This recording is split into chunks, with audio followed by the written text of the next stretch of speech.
ఆయన నమస్తే. నమస్తే బ్రదర్. మూవీ మీరు తీస్తున్నారండి కదా, అసలు ఏంటి మూవీ ఏంటి ఇదేంటి అసలు మీరు మీ పేరు నుంచి చెప్పండి, మీరు ఏం చేస్తారు ఏం చేస్తారు?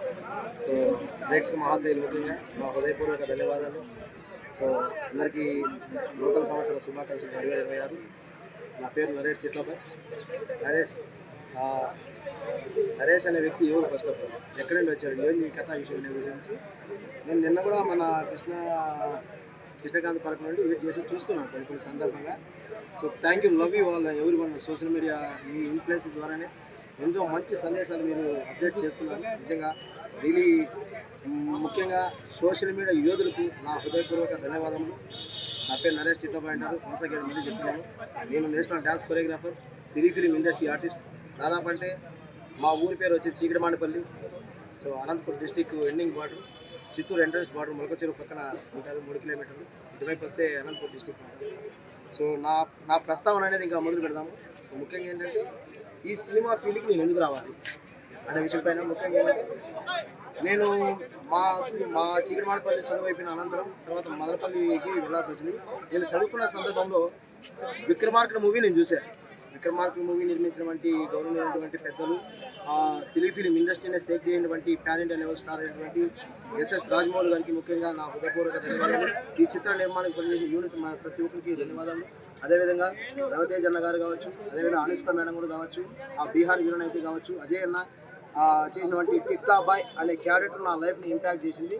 సో నా లైఫ్ని టర్న్ చేసేసింది. నిజంగా I'm really happy to feeling achievement.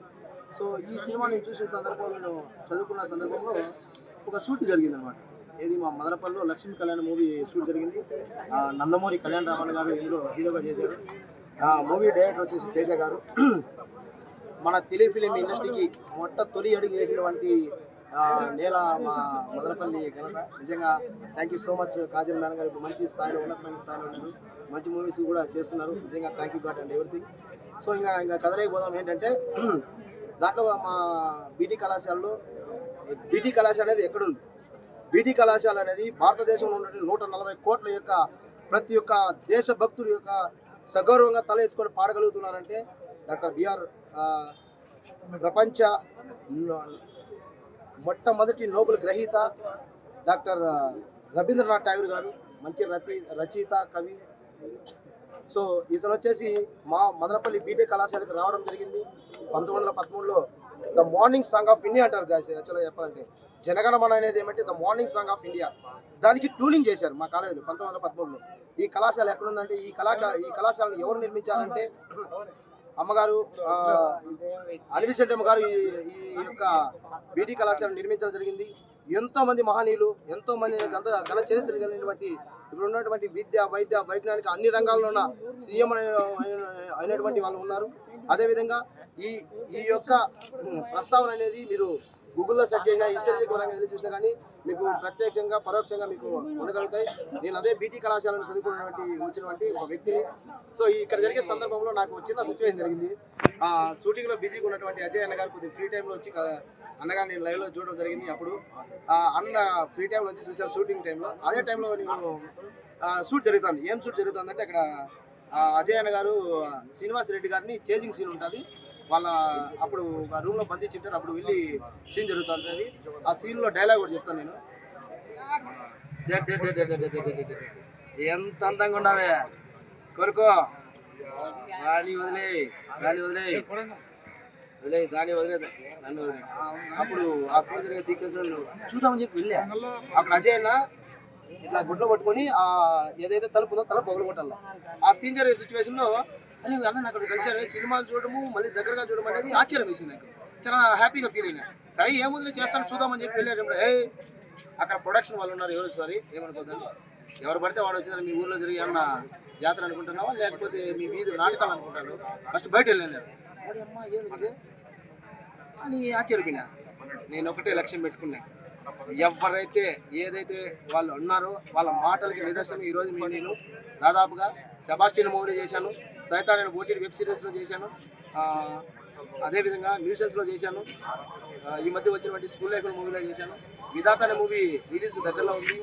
అదేవిధంగా మన రామోజీ ఫిలిం సిటీలో కాంతారా 113 ఎపిసోడ్ మీరు విజువల్స్ యూట్యూబ్లో చూడొచ్చు. సో అక్షరజ్యోతి మూవీని నిర్మించబోతున్నాను. సో అదేవిధంగా హరినగర్ అనే డిమో ఫిలిం కూడా చేశాను.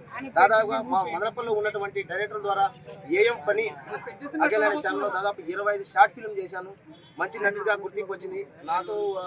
నన్ను ఎంతగా అభిమానించి నరేష్ నువ్వు బాగా చేయగలవు, సో మాకు విలన్గా నువ్వు యూట్యూబ్కు మన ఛానల్ మంచి పాపులేషన్ ఉంటుంది, నువ్వు నటుడిగా విలన్గా ఇట్లే ముందుకు కొనసాగించి మీ ప్రోత్సాహమే దీని కొంచెం చాలా నాకు ఏదైతే మాటలు అన్నారో ఆ మాటలు నేను ఒక లక్ష్యంగా పెట్టుకున్నాను. దీనికి సమాధానం నేను చూపించగలగని ఒక కార్యసాధకుడిగా, ఒక ఎడ్యుకేషన్గా, ఒక డెడికేషన్గా దీని యొక్క మెలకువలు తెలుసుకోగలను. అదేవిధంగా నేను నేషనల్ డ్యాన్స్ కొరియోగ్రాఫర్గా నెహ్రూ యువ కేంద్ర ఆర్గనైజేషన్ తరఫున, సెంట్రల్ గవర్నమెంట్ తరఫున తమిళనాడు, కర్ణాటక, చిత్తూరు, ఒడిస్సా, పంజాబ్, జలంధర్లో జరిగినటువంటి నేషనల్ ఇంటిగ్రేషన్ క్యాంపులో సర్టిఫికేట్ అథారిటీ. సో అదేవిధంగా ఈ యొక్క జర్నీ ప్రస్తావన తీసుకుని మదనపల్లి జిల్లా సాధన సమితి ఉద్యమంలో భాగంగా నేను 7 కేసులు నా పైన నమోదే. నేను ఎక్కడ కూడా అధైర్యపడినా. మా మదనపల్లి యొక్క చరిత్ర మీరు ఒకసారి వెళ్ళి చూడండి, మీకు అందుబాటులో ఉంటాయి సోషల్ మీడియాలో. ఇప్పుడు సినిమాలో రాణించాలంటే చాలా కష్టపడాల్సి వస్తుంది. ఏం చెప్పదలుచుకోరు అన్న సినిమాల్లో చేయడం అనేది నిజంగా ఒక నటుడిగా నేను తెరపైకి రాగలగాలంటే నాలో ఉన్న నటన నేను ముందుకు తీసుకురాలి కదా. నాలో నటన లేకోకుండా ఇండస్ట్రీని తప్పులు పట్టడం అనేది అది అబద్ధం. మీరు మోసపోతున్నారు కానీ మీరే అవకాశం ఇస్తారు. నాకు ఏదన్నా అవకాశం ఉంటే ఒకటి ఇవ్వండి. నువ్వు అవకాశం అడుగుతున్నావు అంటే అవకాశం బదులు చాలా మంది ఉన్నారు. నువ్వు వెళ్ళాల్సిన platform already Telugu film chamber మన ఫిలిం నగర్లో ఉంది. మీకు ఏ అప్డేట్స్ కావాలి అక్కడ రండి. దానికి సంబంధించిన rules and regulation, terms and conditions ఉంటాయి. ప్రొడ్యూసర్లు ఉంటారు, డైరెక్టర్లు ఉంటారు, ఆర్టిస్టులు ఉంటారు.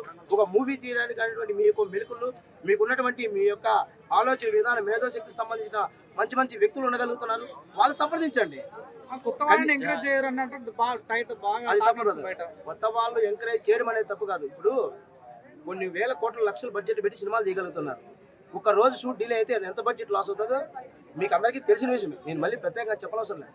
వాడి కోసం కాదు సినిమా తీస్తాడు. అది సినిమా రిలీజ్ కావడానికి వీళ్ళు ప్రయత్నించగలుగుతారు. ఇక్కడ కొత్త ఆర్టిస్టులు తీసుకోగలుగుతారు కానీ ఆ సందర్భం రావాలి కదా. ఎందుకంటే ఇక్కడ ముఖ్యంగా ప్రధానంగా డైరెక్షన్ డిపార్ట్మెంట్ ఏదైతే ఉండగలుగుతారో వాళ్ళకు ఉన్నటువంటి ప్రణాళిక నిర్దేశపరంగా డైరెక్ట్ చెప్పే మాటలను బట్టి వాళ్ళు ప్రొడ్యూసర్స్ కావచ్చు, డైరెక్టర్ కావచ్చు, వీళ్ళ యొక్క మెలకువలు తెలుసుకోగలిగిన తర్వాత దీన్ని ఎలా నేను నిర్మించగలగాలో, ఎలా మనం సినిమా రిలీజ్ చేయాలనే విషయం పైన చర్చనీయాంశంగా మారిన తర్వాత కొత్త వాళ్ళకు అవకాశం ఉన్నప్పుడు ఇస్తారు 100%.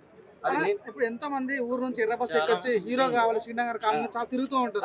అలాంటి వాళ్ళకి ఏం చెప్పదలుచుకున్నావు అన్న? ఏం లేదన్నా, నీలో దమ్ముంది, నువ్వు మంచిగా ప్లాట్ఫామ్ యూట్యూబ్స్ మీలాంటి చాలా మంది ఉన్నారు ఇక్కడంతా. మీరంతా చేసినటువంటి ఈ సేవకు నిజంగా 100 కోటి వందనాలు చెప్తాను. ఈ రోజు ఎందుకంటే ఈ స్థాయిలో ఇక్కడ వరకు మనం రాగలిగినా అంటే ఎక్కడో యూట్యూబర్స్ ఉన్నారు, సోషల్ మీడియా ఇన్ఫ్లుయెన్స్ ఉన్నారు, యూట్యూబర్స్ ఉన్నారు. ఏం డబ్బు తీసుకోవట్లేదు కొంతమంది. మీరు మంచి సక్సెస్ అనేది మీరు డబ్బు రావట్లేదా? హైదరాబాద్ కావాలని, నేను సక్సెస్ కావాలని దేనిపైన వస్తున్నామంటే ఎవరైనా హైదరాబాద్ పరం నుండి నేను ఆడ మారుమూల ప్రాంతంలో ఉండే నరేష్ అనే వ్యక్తిని ఇప్పుడు మదనపల్లిలో జరిగినటువంటి న్యూస్ షూటింగ్ ద్వారా నన్ను డైరెక్టర్ గారు ప్రకాష్ రెడ్డి గారు నన్ను సెలెక్ట్ చేసుకుని మన హైదరాబాద్ తీసుకొని వచ్చారు. ఒక పీపుల్ మీడియా ఫ్యాక్టరీ వల్ల నన్ను ఇక్కడ తీసుకొని వచ్చారు. ఇక్కడ తీసుకొని వచ్చిన తర్వాత డాగ్ హౌస్ దగ్గర, లంగర్ హౌస్ దగ్గర షూట్ జరిగింది. అక్కడ షూట్ ఎందుకు నాలో నటుడిగా వాళ్ళు గుర్తించగలిగిన అంటే ఇక్కడ దగ్గర వచ్చిన నన్ను హ్యాపీగా ప్రొడక్షన్ బాగా చూసుకున్నారు. మంచిగా నన్ను నా సౌకర్యాన్ని బాగా చూసుకున్నారు. మంచి హ్యాపీగా వచ్చి హ్యాపీగా చూసుకోవడం అంతే. దాంట్లో నాది న్యూసెస్లో ఒక డైలాగ్ ఉంటుంది. నేను కరుణాకర్ రెడ్డి రైట్ హ్యాండ్గా చేసిన అందులో ఒక డైలాగ్ ఉంటుంది. ఎట్లా ఉంటుందంటే, అన్నా నేను ఒక అబ్బాయిని కొడతా అంటాను, ఎవరో రాబోదు ఏం కాదు సరే సీను ఏంటంటే ఒకటి కొడతా అంటుంది. ఇట్లా కొడతా అంటే అప్పుడు ఒక డైలాగ్ ఉంది, అన్నా ఇలా కొడుకులైనా సెంటర్లో పడి కట్టర్ల పైన సినిమా పోస్టర్లు అతికిచ్చుంటారు అనే డైలాగ్ ఉంటుంది.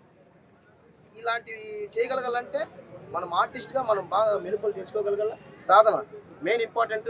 ఇక్కడ డెడికేషన్ లేకుండా, ఇది లేకోకుండా ఇండస్ట్రీని తప్పు పట్టాల్సిన అవసరం అయితే లేదు బ్రదర్. నేను మంచి స్టూడియోస్కి వెళ్తున్నాను. మా గురుగారు ఏవిఎం మురళి గారు దాదాపు 1200 సినిమాలకు ఆయన మంచిగా ఎంతో మంది స్టార్ట్ చేసినటువంటి వ్యక్తి. అలాంటి వ్యక్తి దగ్గర నేను ఉంటున్నాను.